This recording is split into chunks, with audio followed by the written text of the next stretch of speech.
Hi there, everybody. Welcome to another album review. My name is Christian Eschbach. All right, folks. Led Zeppelin Presence. That's what we're talking about. I believe I've done the Led Zeppelin box set already, and I believe when I did the box set, I did the box set saying that I probably wouldn't do another Zeppelin album because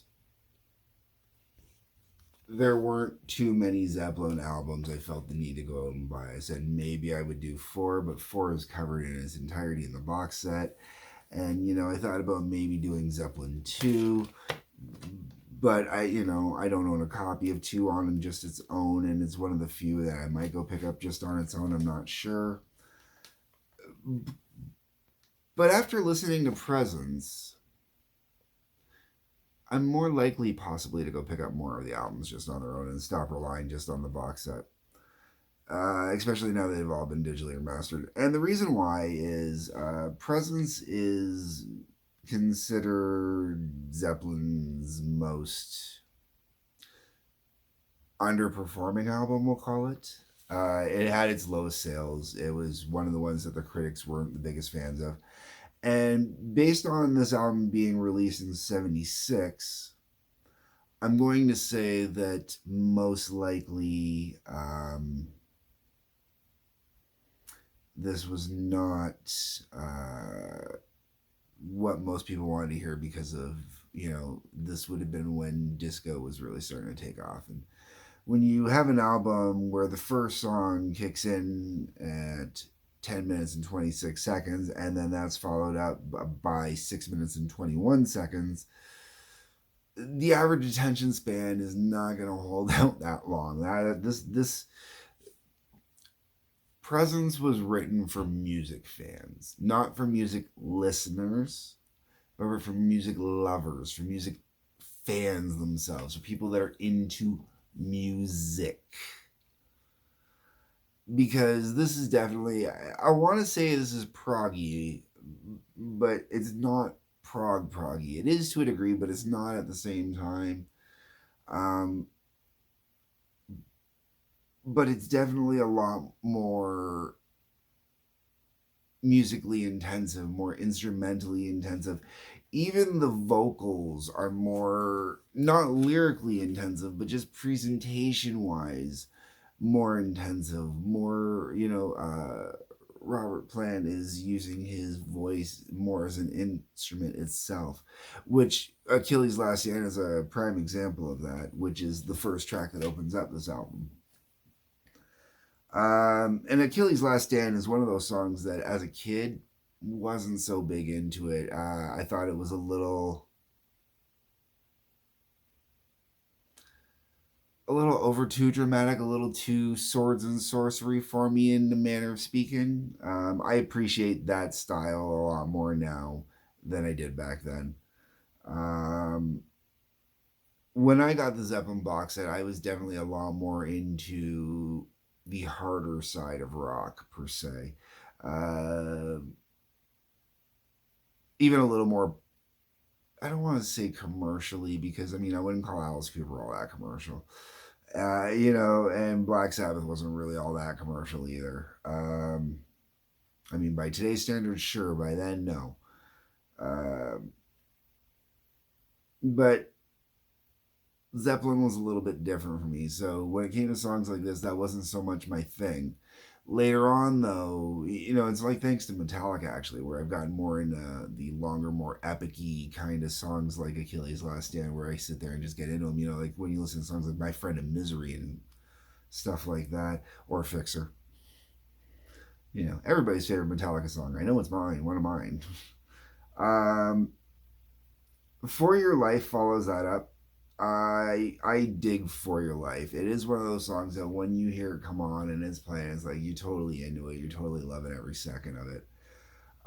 It's not one of those songs I really think of much outside of while the album's playing, though.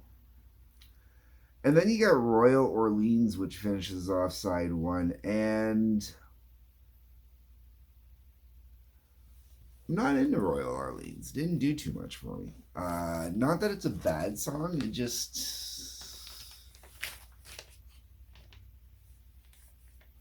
it's a little early to use this reference, but it felt like Zeppelin trying to do punk, almost, sort of, kind of, not really. I horrible a description for it, but that's just kind of how it felt. Short, fast, a little aggressive, a little abrasive, but not in a good way, sort of, maybe. I don't know. I don't have a better way to put that. Then we get over side two. We got Nobody's Fault But Mine. Uh,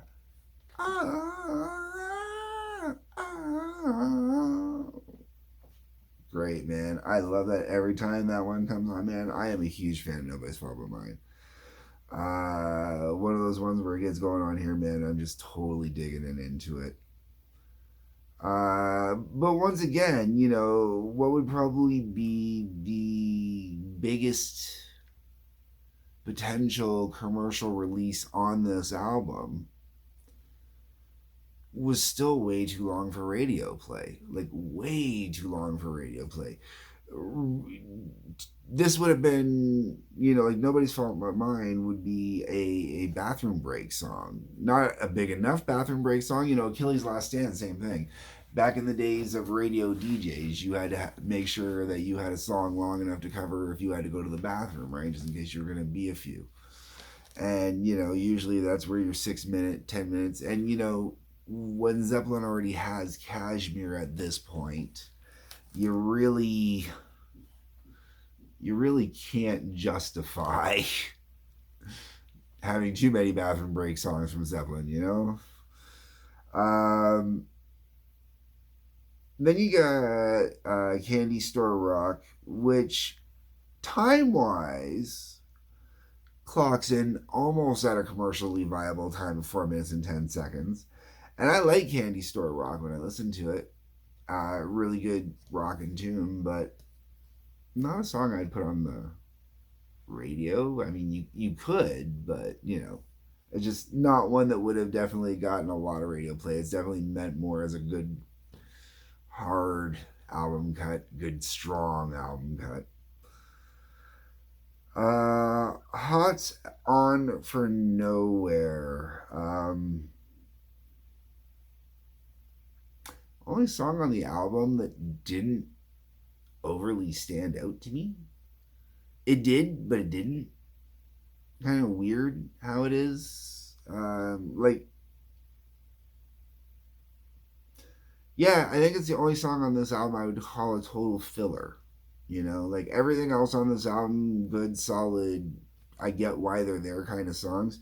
Even with not being a fan of Royal Orleans, I get why it's there. Like after the two songs it follows, it's a good song to follow and, kind of finish out that side on. Hots for Nowhere to me is about the only track on this album I feel is a true album filler. And then the album finishes with T for One. And T for One is definitely one of those Jimmy Page masturbatory music innuendo or interlude kind of things that goes on too far with the guitar. The guitar work is fantastic. Okay, so I absolutely love that. But if you're not a guitar person, man, oh my god, this is one of those ones where it's too much for some people. I really dig T for One actually, and T for One's one of those songs I did not know prior to listening to this, and I'm really glad I've had the time to experience it now. I really enjoy T for One. Realistically, I have a feeling I'm going to end up having to go pick up a digitally remastered version of Presence. Part of the reason is on T for One, there's something in the damn groove. Now, I don't know how to take it out safely. I've tried being as delicate as I can with as much microfiber cloth as I've got, trying to get it out of that groove, and it don't want to come out. If you're one of my viewers and you've gotten this far and you know a good idea on how to get whatever's in the groove out of the groove, it's like just like a microparticle of sand or something that's in there. I don't know what the hell it is. But it's just enough that it causes that little skip and it causes the jump and it repeats and it repeats and it repeats and it repeats and oh, it sucks. But I don't know how to take it out safely without damaging the album. All right. So yeah, I might end up having to start picking up some remasters. This is kind of turning me on to going back to the albums themselves and checking out more of the albums. But those are my thoughts, folks. What are your thoughts? What do you think of Presence? Am I being over generous with this album? Oh, I forgot to mention, this is an authentic Canadian pressing. Okay. Uh, am I being too generous with this album? Am I giving it way more credit than it deserves? Is this my old man side showing? I don't know.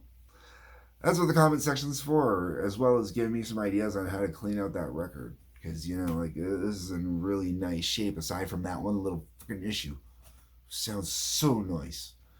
Um, that's what the comment section's for, folks. Help me out, help you out. Also, there is a like button, a subscribe button, a bell for notifications. Those also help out. Otherwise, peace, love, take care. Oh, and there's a couple links down in the comments, too. Check those out.